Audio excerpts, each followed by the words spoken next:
Hello everyone, हमारा topic चल रहा है वर्गमूल और घनमूल पर आधारित क्वेश्चन।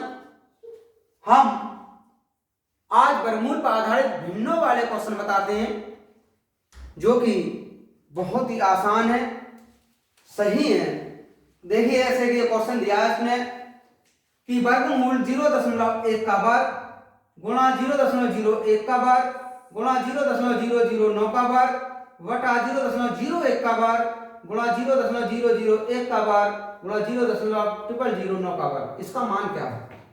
करने का आसान सा तरीका इसका ये होता है, जैसे ये दिया है 0.1 का वर्ग गुणा 0.01 का वर्ग गुणा 0.009 का वर्ग, हम नीचे का जो भाग दिया है उसे भी इसी की फॉर्म में बदल लें। कैसे बदला जाएगा, इसे हम लिख सकते हैं 0.1/10, फिर इसका वर्ग। देखिए इसे लिख सकते हैं 0.01/10 का वर्ग, इसे लिख सकते हैं हम 0.09/10 का वर्ग। फिर समझिए यहां दशमलव के बाद 0.1 है, जबकि यहां दशमलव के बाद केवल 1 है। अगर ये और ये एक जैसे हो जाएं तो फिर ये कट जाएंगे। हम समान संख्या बनाने के लिए इसके प्रत्येक भाग में 10 का, प्रत्येक संख्या में 10 का भाग कर देते हैं, इसलिए हमने 10, क्योंकि इन दोनों संख्याओं में क्या डिफरेंस था, केवल नीचे वाली संख्या में 10 का भाग लगा हुआ था, हमने वो 10 अलग कर दिए बस। देखिए आप इसे लिखेंगे हम, यह हो जाएगा 0.1 का वर्ग गुणा 0.01 का वर्ग गुणा 0.009 का वर्ग। नीचे वाले के लिए लिख सकते हैं हम 0.1 का वर्ग गुणा 0.01 का वर्ग गुणा 0.09 का वर्ग, और नीचे 10 का ये है, 10 ये है, 10 ये, क्योंकि संख्या तो सारी एक ही है, तब ये सब प्लस है।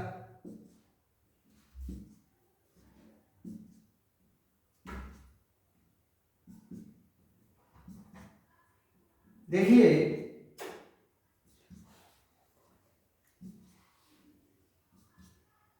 सबके नीचे हो जाएगा 100, ये और ये अब बिल्कुल सेम भाग बन गया। जब सेम बना तो ये काट दीजिए, ये हो जाएगा वर्गमूल 100 और 100 का वर्गमूल निकलता है 10, यानी इस पूरी संख्या का जो मान होगा वो मान होगा 10। देखिए नेक्स्ट क्वेश्चन, देखिए नेक्स्ट क्वेश्चन दिया है, उसने कहा इसका मान क्या होगा। तो ये देखते हैं कि दशमलव के बाद इसमें 8 अंक हैं और इसमें भी 8 अंक हैं, तो इसका मतलब बराबर अंक है, दशमलव समाप्त हुआ। यहां से ये बचेगा 1225 और ये बचेगा 5329। 1225 35 का वर्ग होता है, 5329 73 का, यानी इसका मान होगा 35/73। देखिए नेक्स्ट क्वेश्चन, नेक्स्ट क्वेश्चन दिया है वर्गमूल 1225/49 बराबर x, तब x का मान कितना होगा। तो देखिए 1225 के लिए हम लिख सकते हैं 35 गुणा 35, 49 को 7 गुणा 7 और ये होगा x। यहां से वर्गमूल 35, नीचे से 7 और x, तो x बराबर हो जाएगा 5, यानी x का जो मान होगा वो होगा 5। देखिए नेक्स्ट क्वेश्चन, देखिए नेक्स्ट क्वेश्चन आता है वर्गमूल 0.25/0.009 गुणा 0.09/0.36, इसका मान कितना होगा। तो इसका मान निकालने के लिए सबसे पहले दशमलवों का बराबर कर लीजिए या मान ऐसे निकाल लीजिए। देखो इसका मान आएगा 0.25 तो 0.05, इसका मान 9 का तो 3 आएगा, लेकिन यहां 4 अंक है, 1 2 3 4, यहां 2 अंक आएंगे। देखिए आगे यहां 2 अंक है, 5 अंक है, यहां 2 अंक है तो 3 आएगा लेकिन दशमलव आएगा, यहां भी 2 अंक है तो 6 आएगा लेकिन 1 के बाद दशमलव। अब ये देखते हैं दशमलव कितना कहां कहां रह रहा है, ये इससे कटा और ये दशमलव तब कटेगा जब यहाँ 0 लगेगा। ये हो जाएगा 50/3 गुणा 3/6। 3 से तो 3 काट दीजिए। ये हो जाएगा 2 से 25/3, इसे लिखेंगे 1/3, 8 सही 1/3। तो इसका पूरे का मान होगा 8 सही 1/3। देखिए नेक्स्ट, देखिए जैसे कि क्वेश्चन दिया है इसमें 48.4 और नीचे दिया है 289।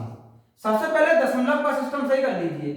यहां दशमलव के बाद 3 अंक दिए हैं, यहां दशमलव के बाद 1 अंक दिया है, तो 2 0 लगा दो। अब देखिए यहां भी दशमलव के बाद 3 अंक हैं और यहां भी दशमलव के बाद 3 अंक हैं, दशमलव कटा। अब ऊपर हो जाएगा ये 484 और नीचे हो जाएगा 289। इसका वर्गमूल अगर हम निकालेंगे तो 22, 484 का तो 22 होता है, लेकिन 1 0 और लग जाएगा, यानी ये हुआ 220 और 289 का 17। इसका आंसर होगा 220/17। इसे हम ऐसे भी लिख सकते हैं 12 सही 16/17, यानी इस पूरे का मान होगा 12 सही 16/17। देखिए नेक्स्ट क्वेश्चन, देखिए नेक्स्ट क्वेश्चन दिया है वर्गमूल x inverse y inverse z inverse x, इसका मान क्या होगा। तो देखिए ये जो इनवर्स लगा रखा है इसका मतलब होता है 1/x। तो इसे हम लिखेंगे, पहले तो सभी संख्याओं को एक ही वर्गमूल में लिख लीजिए। इसका मतलब तो हो जाएगा 1/x और y। देखिए इसका मतलब हो जाएगा 1/y और z, इसका मतलब होगा 1/z और x। अब ये वाला z इससे, y इससे और x इससे, कितना बचा वर्गमूल में 1 और 1 का वर्गमूल 1, यानी इस पूरे का मान होगा 1। देखिए नेक्स्ट क्वेश्चन, देखिए अब तक जितने भी हमने जो सवाल पढ़े थे वो सीधे सीधे संख्याओं के वर्गमूल निकलते थे, चाहे भले ही वो संख्या दशमलव रूप में थी या भाग रूप में थी। दो ही तरह की हमने पढ़ी थी, भाग रूप में, इतनी भिन्न के रूप में और सीधे सीधे दशमलव के रूप में। उसी पर ही आधारित है अगला एक क्वेश्चन। इस प्रकार के भी आते हैं जो कि संख्याओं पर ही आधारित हैं। जैसे कि ये क्वेश्चन दिया है, वह छोटी से छोटी संख्या जिसे 68,0621 में जोड़ने पर योग एक पूर्ण वर्ग बन जाता है, क्या होता है। इसका सबसे आसान तरीका होता है, पहले ये देखें कि ये जो संख्या दे रखी है ये किस संख्या के वर्गमूल तक नजदीक पहुंच रही है। ये किसी संख्या का वर्गमूल तो है नहीं, क्योंकि उसने पहले ही लिख दिया कि इसमें कोई संख्या जोड़ने पर ही ये पूर्ण वर्ग संख्या बनेगी। तो सीधी बात हुई कि ये संख्या इस समय पूर्ण वर्ग नहीं है, इसमें कुछ जोड़ना पड़ेगा तब ये संख्या पूर्ण वर्ग होगी। तो ऐसे संख्या ज्ञात करने के लिए सबसे पहले हमें इस संख्या का वर्गमूल ज्ञात कर लीजिए। ये है 680 और 621। देखिए आपको बताया था कि इसमें दो दो के जोड़े बना दें, एक ये एक ये एक ये। अगर जोड़ा बनाते समय कोई संख्या अकेली बच जाए तो उसे अकेली संख्या का ही जोड़ा बना देते हैं। अब ऐसी एक संख्या लीजिए जिसे उसी में जोड़ने पर ये 68 से ज्यादा हो जाए, 68 के बराबर हो जाए या फिर 68 ही हो जाए, तो ऐसी संख्या होगी 8। 8 यहां भी लेंगे, 8 8 64। देखिए 68 में से 64 घटाएंगे तो 4 बचेगा। ये जो 8 भागफल में गया है इसे जोड़ देते हैं, 8 और 8 मिलकर हो जाएगा 16। अगली जो संख्या है उसका पूरा जोड़ा लिखेंगे। इसमें एक एक संख्या ना लिख करके पूरे जोड़े को लिखा जाता है। जो भागफल यहां जाएगा वही भागफल यहां भी जाएगा। अगर यहां 3 बार ले लें तो 3 बार यहां भी होगा, अगर यहां 4 ले लें तो 4 बार यहां भी होगा। देखते हैं करके, 3 3 9, 3 छंग 18, 1 3 कम 3 और 1 4, ये हुआ 406 और ये है 489। इसका मतलब 3 बार तो इसमें भागफल नहीं जा सकता। जब 3 बार नहीं जा सकता तो 2 बार जरूर जाएगा। 2 दूनी 4, 2 छंग 12 1, 2 एकम 2 और 1 3। फिर घटा दीजिए, यहां से 2 बचा, यहां से 10, 8 बचा और 82। अब ये जो 2 है इस 2 के लिए इसमें जोड़ देंगे, ये हो जाएगा 164। इधर अगला जो जोड़ा है पूरा लिख लेंगे। अब कितने बार जा सकता है ये 164 है, ये 8221 है। देखते हैं 4 बार अगर चलाया जाए तब। 4 चौक 16 1, 4 संग 24 और 1 हासिल का 25, हासिल 2, 4 एकम 4 और 2 6, ये हुआ 625 और ऊपर हो रहा है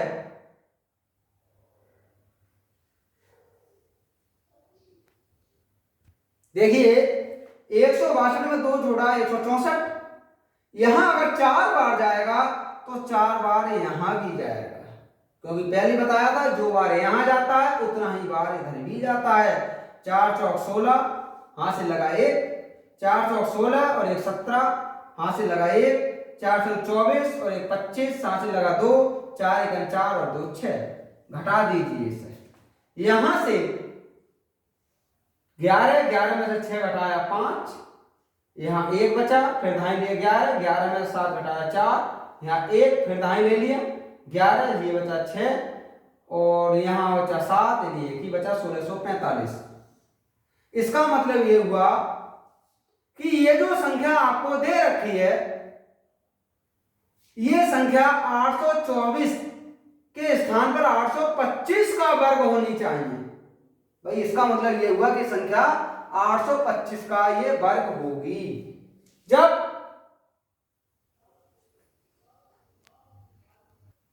देखिए ये संख्या बची 1645, इसका मतलब हुआ कि अगर यहां 5 बार ले लिया जाए तो कुछ संख्या यहां कम पड़ेगी जिससे कि ये पूर्ण वर्ग हो जाए। और ये जो दे रखा है इन्होंने पूरा, ये 825 का वर्ग होगा क्योंकि 824 के सन्निकट तो पहुंच गए। इसका मतलब हुआ कि अगर 825 का हम वर्ग करेंगे तो ये 680 625 प्राप्त होगा। उस और 680 621 उसने दिया है, तो इसका मतलब जोड़े जाने वाली संख्या जो होगी इस 680 625 में से 680 621 कम कर दो, वो होगी 4। यानी अगर हम इस संख्या में 4 और जोड़ दें तो ये संख्या पूर्ण वर्ग हो जाएगी जो कि 825 का वर्ग होगी। देखिए नेक्स्ट क्वेश्चन, देखिए वह छोटी से छोटी संख्या ज्ञात करो जिसे यदि ज्ञात होने वाली संख्या को 269 में जोड़ने पर एक पूर्ण वर्ग बन जाए। तो सबसे पहले 269 का वर्गमूल निकालना है। वर्गमूल में 2 2 के जोड़े बनते हैं, जोड़े हमेशा दाईं साइड से बनते हैं, तो ये अकेला बच जाएगा। यहां से 1 बार, 2 में से 1 घटाया तो 1 बचा, ये वाला 1 इसमें जोड़ दिया 2 हो गए, यहां से पूरा जोड़ा उतरेगा।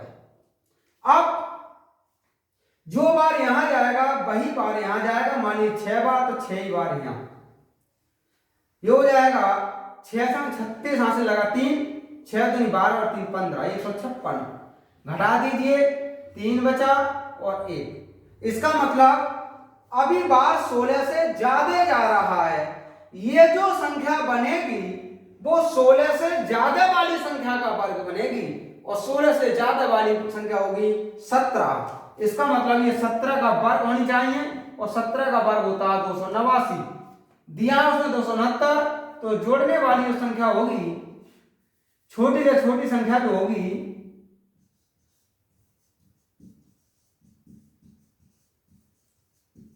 इस 289 में से 269 कम कर दें, ये होगी 20। इसका मतलब हुआ अगर हम 269 में 20 और जोड़ दें तब ये संख्या पूर्ण वर्ग बन जाएगी। देखिए इसी तरह के और जो भी प्रॉब्लम्स हैं उन्हें हल करें, समझें और लगातार अभ्यास करते रहें तथा हमारे चैनल को अधिक से अधिक शेयर कर दें और सब्सक्राइब कर लें, जिससे कि इस प्रकार की डाली गई महत्वपूर्ण वीडियो का नोटिफिकेशन आपको प्राप्त हो सके। ओके।